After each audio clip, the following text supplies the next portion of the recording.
दोस्तों आज मैं आप लोग को सुनाऊंगी एक 8 साल की बच्ची की कहानी जो कि सत्य है। तो चलिए आइए सुनते हैं। वो लड़की 3 बहन और 2 भाई थी। वो अपने भाई बहन में बड़ी थी। आप लोग तो जानते ही हैं, बड़ा लड़का हो या लड़की हो उसके ऊपर जिम्मेवारी होती है। तो वो लड़की करती थी, बहुत मेहनत करती थी।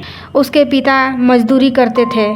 माँ कुछ करती नहीं थी। माँ घर में रहती थी। माँ कहीं बाहर भी नहीं निकलती थी और वो अपने भाई बहन से बड़ी थी। एक बार क्या हुआ कि पिता तो दिन भर मजदूरी करते थे, रात को घर आते थे, रात को 8 या 9 बजे।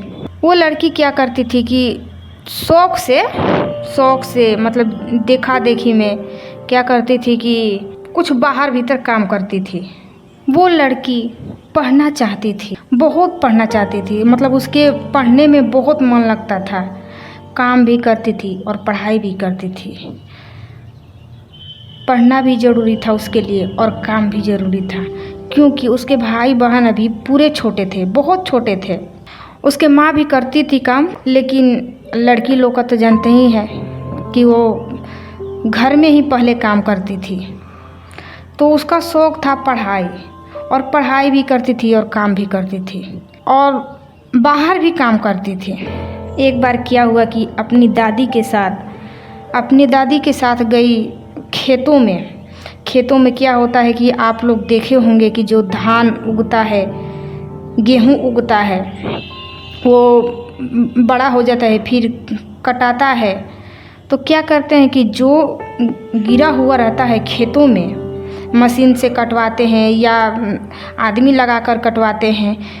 तो फिर साफ सफाई करने के बाद में भी सब खेतों में से ख़त्म हो जाता था। तो वो लड़की चुनने के लिए जाया करती थी उस खेतों में जहाँ से कटा गया है। खेतों में से चुन करके लाती थी। गेहूं के समय में गेहूं लाती थी, धान के समय में धान लाती थी। और भी बहुत सफल होते थे फसल, और भी बहुत फसल होते थे, चना, मसूरी इत्यादि। पूरा हर फसल के दिन में जाया करती थी चुनने के लिए और लाती थी, घर पे लाती थी। फिर उसको कूट करके फिर चावल बनाती थी, तब उसके चावल खाने के लिए वो परिवार को मिलता था। गेहूँ लाती थी तो गेहूँ कूट करके धो करके उसके बाद दिया था मिल में पीसने के लिए। वो लड़की बहुत काम करती थी, यानी कि पढ़ाई भी करती थी, घर में भी काम करती थी और बाहर में भी काम करती थी। तो आजकल तो देखते हैं कि बाहर में आदमी काम करते हैं तो पैसा भी कमाते हैं, लेकिन वो क्या करती थी कि बिना पैसे की ही भोजन लाती थी, बिना पैसे का, मांग कर नहीं, मेहनत कर। क्योंकि जो खेतों में होता है तो पहले से तो सब हट गया है। खेतों में होता था तो जो बच गया है, खेतों में गिरा हुआ है, वो चुनने के लिए जाती थी वो लड़की। जबकि वो 10 साल के थी तब जाती थी और वो चुनती थी। कितना मतलब चुनते इकट्ठा करते कम से कम 5 क्विंटल तक चुन लेती थी, चाहे गेहूँ हो या चावल। 5 क्विंटल तक चुन करके अपने घरों में रख दिया करती थी। और पिता उनके मजदूरी करते थे। पिता कुछ नहीं जानते हैं, पिता बस पैसा कमाते हैं और घर में लाते हैं और साग सब्जी लाते थे, बस इतना ही। अब वो लड़की क्या करती थी कि वो लड़की अपना चावल भी बनाती थी, गेहूँ लाकर आटा बनाती थी तो रोटी खाने को मिलता था, धान लाती थी तो चावल खाने को मिलता था, बाहर से लाती थी मेहनत कर। एक बार क्या हुआ कि पानी पड़ने लगा। बरसात के टाइम में पानी बहुत ज़्यादा पड़ता है। उसका घर भी अच्छा नहीं था, माटी का घर था, मिट्टी का, जो कि पूरा पानी टपक रहा था, चारों तरफ से पानी टपक रहा था। उसके भाई बहन मिला के 5 थे। पानी पड़ने लगा, पूरा बारिश होने लगी। वो लड़की क्या कर रही थी, जो 10 साल की बच्ची थी, वो क्या कर रही थी कि चारों तरफ से तब पानी हुआ था। वो अपने भाई बहन के लेकर चौकी के नीचे, जो चौकी होते हैं ना, चौकी के नीचे अंदर चली गई। ताकि चारों तरफ तो पानी पानी हुआ है, ताकि हम लोग तो कम से कम बच जाए।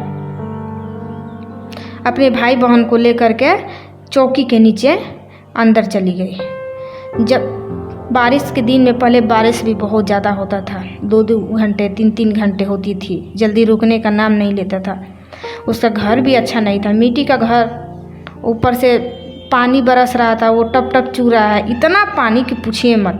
जब पानी रुकता था तो वो लड़की क्या करती थी, पानी जो चूल्हे पर राख होता है, जो बनते हैं ना, जो चूल्हे का राख निकलता है, वो राख बिछाकर फिर झाड़ू से मार के उसको क्या करती थी कि वो पंखा होता है जो हाँकते हैं, बांस का पंखा, बांस के पंखे से हाँक के सुखाती थी ज़मीन, ताकि आने जाने को लायक हो जाए, क्योंकि फिर उसी में रहना है वो लोग का, फिर तो उसी में रहना है।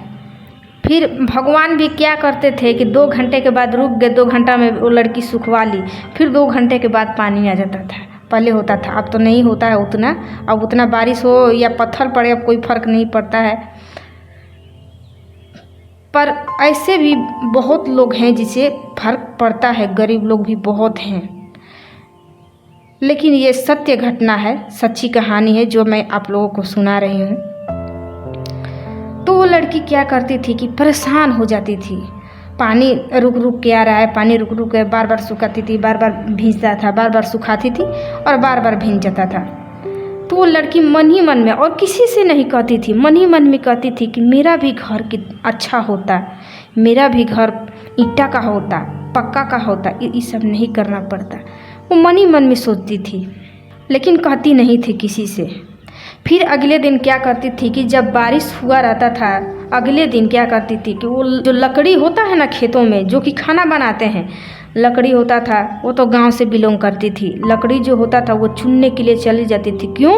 सुबह में, सोचिए कि रात को पानी पड़ा है, सुबह में, सुबह चली गई 6 बजे 7 बजे लकड़ी उखाड़ने के लिए। इसलिए जाती थी कि जो पानी पड़ा रहेगा, पानी पड़ा है वो उखाड़ने में इजी होगा, उखाड़ने में इजी होगा, ज़्यादा जोर नहीं पड़ेगा। और नहीं तो ऐसे सूखा रहता है धूप में तो हाथ कट जाता है या छाले पड़ जाते हैं हाथ में। इसी की वजह से वो लकड़ी भी चुन कर लाती थी, खाना बनाती थी, और साग सब्जी भी बाहर से ही लाती थी, पैसा से नहीं। ऐसे ही खेतों में जो नहीं होता है साग के प्रकार के होते हैं, जो जंगली भी होते हैं, जो बिया डाल के भी बोते हैं, तो जो बिया डाल के नहीं बोते हैं, क्योंकि बिया जो डाल के बोते हैं उनका उखाड़िएगा वो तो मारने लगेंगे, बोलने लगेंगे। जो जंगली साग होते थे वो लाती थी, और वो साग से वो लोग बनाते थे, तो उसका साग सब्जी चलता था घर में। सोचिए, चावल भी बाहर से ही लाती थी, साग सब्जी भी बाहर से ही लाती थी, बहुत कुछ भी करती थी, जो कि मैं आप लोगों को कहानी में शेयर करूँगी।